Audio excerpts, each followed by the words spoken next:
Strange Stories from Old Korea, 30-minute collection. Story 1. The Woman Who Knocked Twice. There is something every person in Joseon knew.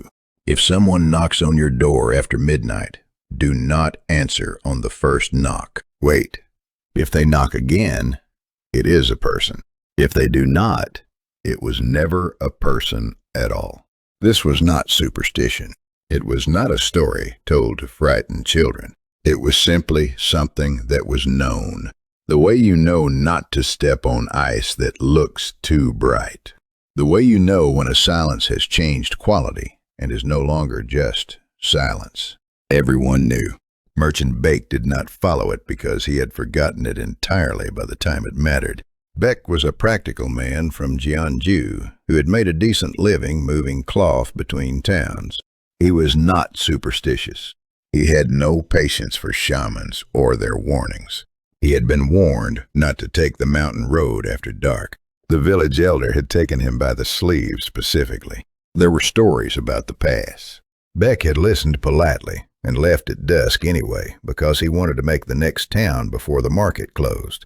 The storm disagreed. By the time the rain hit, the road had turned to mud, and the dark was the kind that has weight to it. He could not see the path. And then a lantern, small and yellow, at the edge of the pass. And in, a tired man at the door, who took his coin without conversation and led him to a small room that smelled of pine and old wood. Beck was asleep before the candle burned down. He woke at the hour when the night is most itself. Not gradually, not pulled up by a dream. He was simply awake, completely and instantly, the way you are when something has decided it is time for you to be. The room was dark. The rain had stopped. The inn was silent. And then a knock, soft, deliberate, from the other side of his door. Beck opened his mouth to call out and stopped.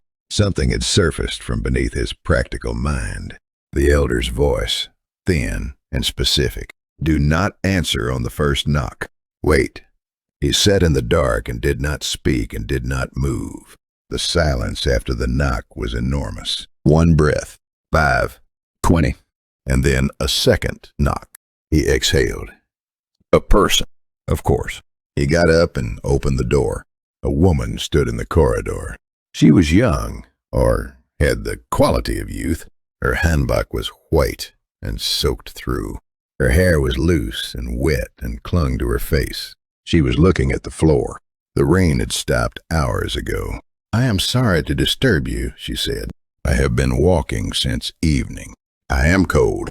I am lost. Could I sit somewhere warm until it is light? He stepped aside and let her in. She sat against the far wall and said very little. He offered her the spare blanket. She took it and looked at the floor. Where are you trying to get to? He asked. Home, she said. Where is home? She was quiet for a moment. Not far, she said. I think.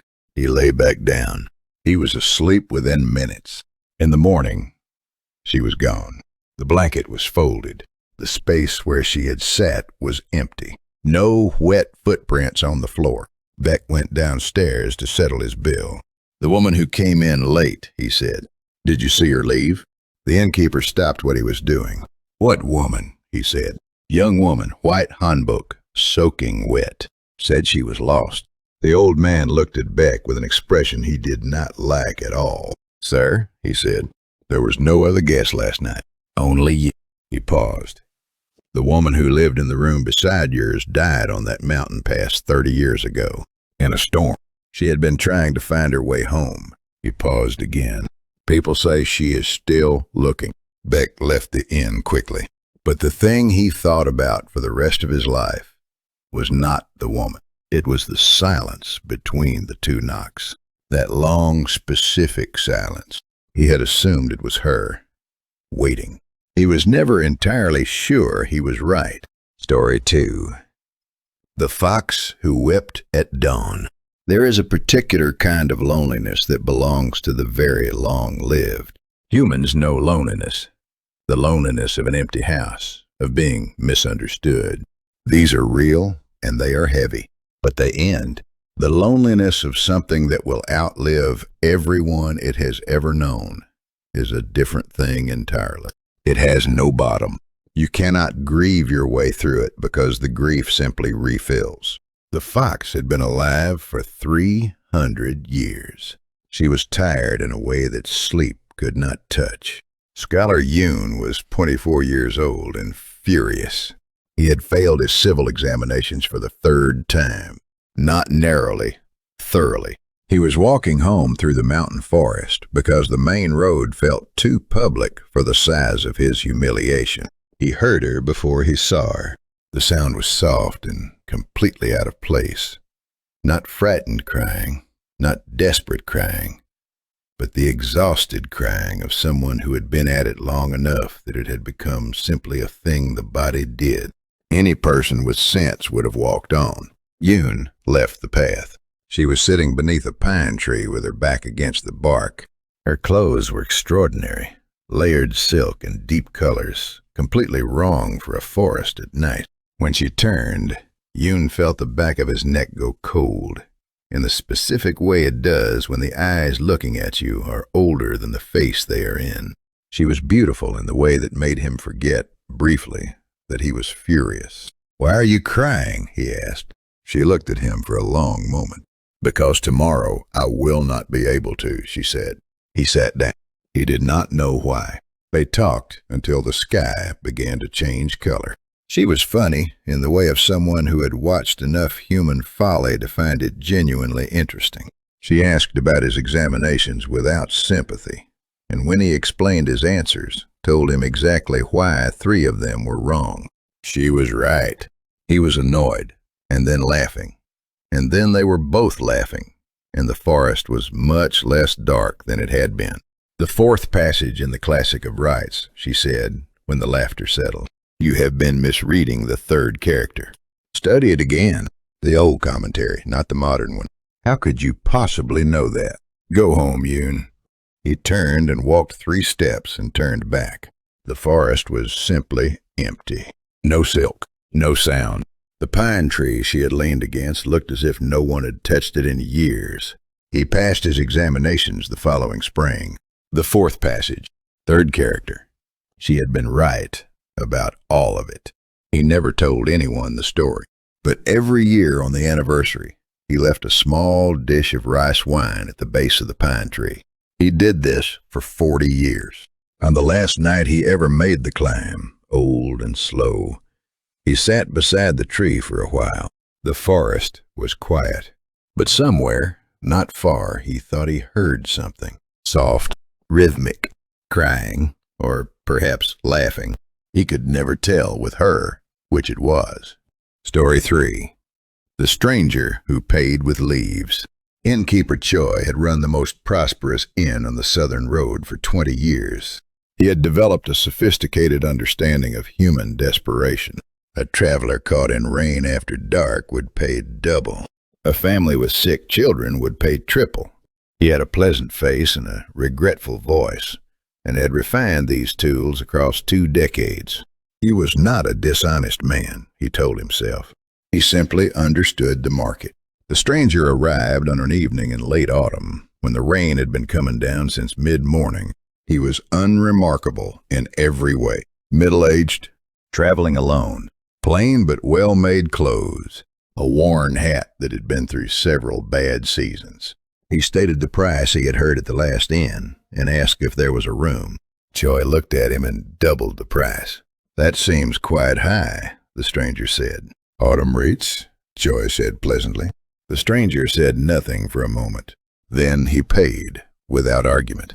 He counted out the coins, real, cold from the road, and handed them over. The stranger ate alone. He ate everything. He placed his chopsticks together neatly when he finished. The polite way. The way that says the meal was good. He thanked the serving girl quietly and went to his room. In the morning, Choi came down early. The stranger was gone. On the table near the door was a small stack. Choi picked it up. He stood very still. In his hand were leaves. Dry autumn leaves, red and yellow and brown. They were crisp and real, and they smelled of cold air and old trees, and they were absolutely without question leaves and not coins. He ran outside. The road was empty in both directions. No figure, no footprints in the mud. Choi went back inside, slowly. He walked to the table where the stranger had eaten. His chopsticks were still there, placed together neatly. And underneath the chopsticks, so small he almost missed it, was a single coin.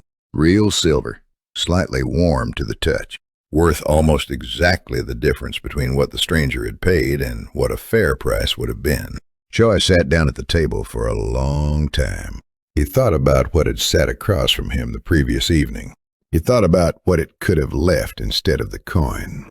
He began charging fair prices the following day. He never told anyone about the coin. Some lessons are more powerful when they stay between two people, or whatever the stranger had been. Story 4. The day death made a mistake. In the village of Sunchang, there was a shaman named Walsum, who had been right about enough things that people listened when she spoke. She had predicted the drought of the previous year. She had told old man Bach 3 years ago that he would die on the 14th day of the 8th month. She had not told Bach this. What would be the point? She had, however, read it clearly in everything she knew how to read. She had not predicted the mistake. They came on the night of the 13th. Walsum saw them from her window. 2 figures, gray clothing, walking without sound, without hurry, with the purposefulness of entities that have never needed to ask for directions. She watched them approach the eastern lane. Bach's house was the third one. Small roof, persimmon tree in the yard. The 2 grave figures turned before the third house. They turned into the second house. Walsum was moving before she had decided to move. The second house belonged to Guillaume. He was 22, married 8 months. His wife was expecting a child in the spring. He had done nothing wrong and owed nothing to anyone. She hit the door with both hands and it flew open. The 2 grave figures were at the foot of Guillaume's sleeping mat. Guillaume was asleep, face peaceful, entirely unaware. They looked up when Walsum came in. "There has been an error," she said. They looked at her with expressions that were not unfriendly and not friendly. "The order you are carrying is for the third house," she said carefully. "Old man Bach. He has a persimmon tree." One of the gray figures reached into its robe and produced a ledger. It opened it. It looked at the page for a very long time. The other one looked at Walsum. She did not look away. Said the first one. They left. They walked back out and turned right toward the third house, and Walsum stood in the doorway and watched them go, and did not breathe until they had gone inside. Old man Bach died before morning, peacefully, in his sleep, exactly as the stars had said. Jim woke up as the sun came through his window and smelled his wife cooking breakfast and went about his day. Walsum never told him. She just smiled when she saw him in the market. And sometimes on the anniversary of that night, she left a small offering at the crossroads for whatever had accepted her correction without argument. It seemed like the polite thing to do. Story 5. The Tiger Who Kept His Word. Everyone in the mountain villages above Gangwon province agreed that Seok was a good man, but not always a sensible one. He was generous past the point of practicality. He once spent an afternoon helping a turtle cross a road, which his wife said was either very noble or very strange, and was possibly both. And then there was the matter of the tiger. Seok had been cutting wood in the upper forest when he found it. It was caught in a trap that some hunter had left and forgotten. The trap was old iron, and it had the tiger by the left foreleg, and the tiger had been there long enough that it had stopped struggling. It was a large animal, old. The fur around its muzzle had gone silver, and its eyes, when they found Seok, had the quality of something that has been in pain for a long time and has moved past the point of expecting help. Seok stood and looked at it. Any sensible man would have left. A trapped tiger was extraordinarily dangerous and was not Seok's problem. The tiger looked at him. Seok opened the trap. The tiger stood up slowly. put weight on the injured leg, found that it held. It looked at Siak for a long moment, from a distance of less than 3 arms lengths. Siak stood very still. The tiger turned and walked into the trees without looking back. His wife said he was an idiot. 3 winters passed. His youngest son got sick in the deep cold of the 3rd winter, a fever that climbed and did not come down. The village healer came every day. She brought everything she had. Her face each day told Siak things he was not ready to know. On the 5th night, he went out and sat on the wooden step and stared at the dark. The tiger came out of the trees at the edge of the village. It was the same animal, gray muzzle, the eyes that found him immediately, without searching. It stopped at a distance of perhaps 10 steps. They looked at each other. The tiger lowered its head and placed something on the snow, carefully, gently. Then it turned and walked back into the forest and was gone. Siak crossed the snow on legs that were not entirely steady. The thing on the ground was a root, old and dark, twisted back on itself, smelling of deep winter earth. The healer looked at it for a long moment. "Where did you get this?" she said quietly. "A friend brought it." She prepared it carefully and gave it to the boy that night. His son's fever broke before morning. Siak went to the tree line that afternoon and left a bowl of rice and a small jar of wine in the snow. He did this every year after that, without exception. He never saw the tiger again. But some mornings after fresh snow, he would find large tracks in the yard, circling the house once, carefully. Checking? Just checking. Story 6. The Liar Who Fooled the King. There are liars, and there are artists, and occasionally there is someone who is both. The man called Dahl had never in 40 years been caught in a lie. This had made him, in certain circles, famous, which was ultimately what got him summoned to the palace. The king was younger than he expected, sharp-eyed. He had the look of someone who had been lied to professionally his whole life and had developed a connoisseur's relationship with the craft. "I have heard," the king said, "that you can lie to anyone." "Your Majesty is very kind," Dahl said. "I am merely a simple man who occasionally misstates things by accident. Can you lie to me?" "I would never attempt to deceive your Majesty," Dahl said. The king tilted his head. That, he said, was already a lie. "Try harder." Dahl stood quietly for a moment. He looked at the ministers. He found, in the 3rd rank on the left, the royal treasurer, a heavy-set man in his 50s, with the comfortable solidity of someone who had held his position long enough to stop worrying about it. He turned to the king with the expression of a man suddenly burdened by conscience. "Your Majesty," he said, his voice dropping to urgent confidentiality, "I must tell you something. This morning, on my way to the palace, I saw the royal treasurer loading carts. Large carts, covered, moving quickly. I recognized one of the cases, the red lacquer treasury case with the iron clasp, and the treasurer himself was wearing a traveling hat and a plain robe." He glanced at the treasurer. The treasurer had gone the color of winter rice porridge. The king looked at the treasurer. Every minister in the room looked at the treasurer. The silence lasted 4 seconds. "I made all of that up," Dahl said pleasantly. "Every word. However, your Majesty will note that for approximately 4 seconds, every person in this room, including yourself, considered it completely possible." The king laughed. It was a real laugh, the kind that surprised him coming out. He laughed until he had to put down his cup. Dahl was given a position at court. His job was to sit in on important meetings and tell the king afterward which ministers had been lying and how convincingly they had done it. He held the position for 11 years. He retired comfortably and lived to 91.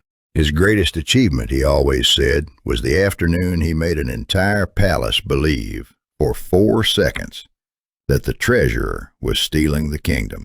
The treasurer never quite forgave him. Dahl never quite stopped being pleased about that. The end.